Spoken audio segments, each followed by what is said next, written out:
한국의 저출산 문제 정말 많이들 이야기하죠. 그런데 오늘은 좀 완전히 다른 각도에서 바로 뇌과학의 눈으로 이 문제를 들여다보려고 합니다. 저출산하면 보통 뭐가 떠오르세요? 다들 뭐 경제적인 문제, 그런 것들을 꼽잖아요. 근데 만약 그게 전부라면 왜 전 세계에서 유독 한국만 이렇게까지 심각한 걸까요? 이게 완전히 설명이 안 되거든요. 분명 우리가 뭔가를 놓치고 있다는 거죠. 물론 그렇죠. 미친 집값, 어마어마한 사교육비, 또 일하다가 경력 끊기는 문제, 이 숨막히는 경쟁까지 다 맞는 말이고 당연히 중요한 원인들이에요. 근데 오늘은요, 이 익숙한 이야기들 한꺼풀 너머에 있는 더 깊숙한 어떤 근본적인 작동 원리를 한번 파헤쳐 보려고 합니다. 자, 바로 이겁니다. 이게 오늘 이야기의 핵심이에요. 저출산이 단순히 돈이 있고 없는 거의 문제가 아니라는 거예요. 우리 뇌 자체가 출산이라는 걸 엄청난 위험으로 여기기 시작했다는 거죠. 사랑은요, 논리적인 계산이 아니라 이 신경계가 안전하다라고 느껴야 아이를 낳는다는 겁니다. 자, 그럼 지금부터 우리 뇌 속으로 한번 직접 들어가 보시죠. 이 출산이라는 결정을 사실상 좌지우지하는 세 가지 핵심 시스템이 있거든요. 이 세 회로가 어떻게 돌아가는지 이해하는 게 모든 것의 시작입니다. 첫 번째 선수, 바로 편도체입니다. 이건 우리 뇌의 비상경보 시스템이라고 생각하시면 딱 맞아요. 주변에 뭔가 위험하다 싶으면 막 사이렌을 울려대는 역할이죠. 근데 문제가 뭐냐? 지금 한국 사회가요, 이 편도체 비상벨을 그냥 24시간 내내 쉴 새 없이 울리게 만든다는 겁니다. 끊임없이 남하고 비교해야 하고 경쟁해야 하고 미래는 불안하고 이러니까 편도체가 그냥 과열되는 거예요. 결국 우리 뇌는 다른 건 다 제쳐두고 생존에만 올인하는 이른바 생존 모드로 딱 들어가 버리는 거죠. 바로 이 지점의 핵심입니다. 생존 모드가 된 뇌한테 출산이랑 육아는요, 더 이상 가족이 늘어나는 기쁨이나 확장이 아니에요.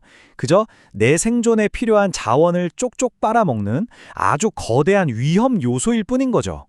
종족 번식이라는 그 강력한 본능조차도 이 안전한가라는 뇌의 검문을 통과해야만 작동할 수 있게 되는 겁니다. 자, 두 번째 선수 나옵니다. 뇌의 총사령관, 전전두엽입니다. 이 부분은 미래를 시뮬레이션하고 아주 장기적인 계획을 짜는 굉장히 고차원적인 기능을 하는 곳이죠.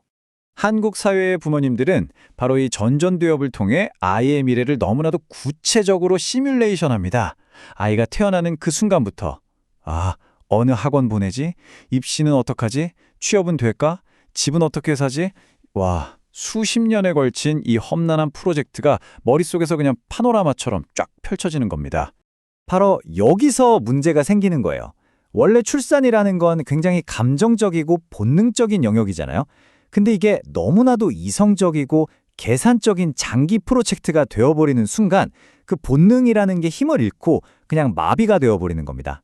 한마디로 생각이 너무 많아서 본능을 이겨버리는 거죠. 자, 마지막 세 번째 주자입니다. 바로 도파민 시스템. 이건 우리 뇌의 보상 계산기 같은 거예요. 어떤 행동을 했을 때 얼마나 큰 기쁨, 즉 보상이 돌아올지를 예측해서 우리한테 야, 저거 해! 하고 동기를 팍팍 불어넣어주는 회로입니다.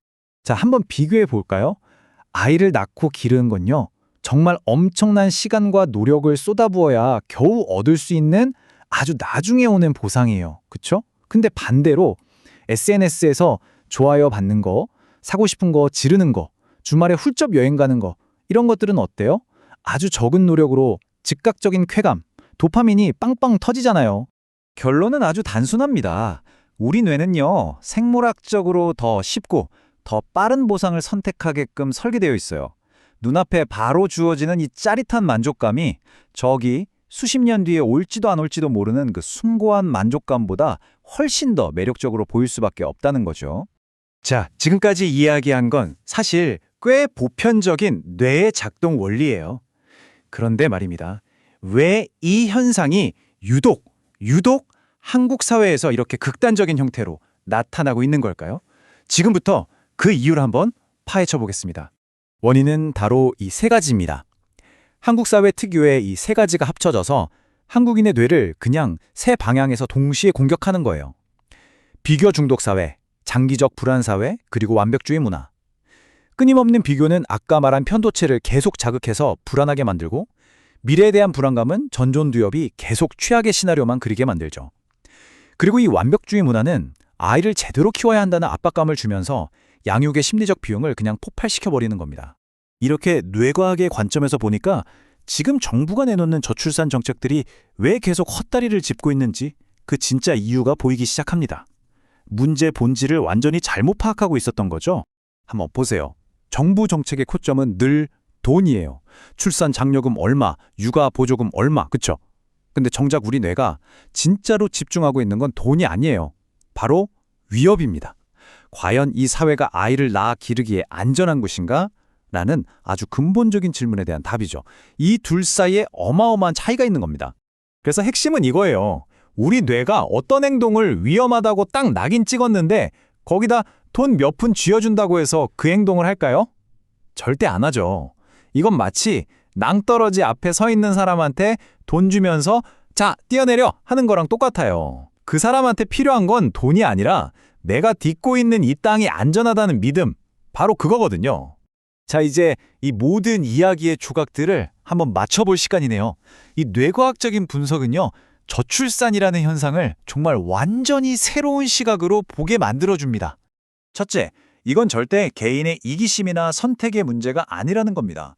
요즘 젊은 사람들이 뭐 아이를 싫어해서 애를 안 낳는다? 아니요, 절대 그런 게 아니라는 점을 분명히 해야 합니다.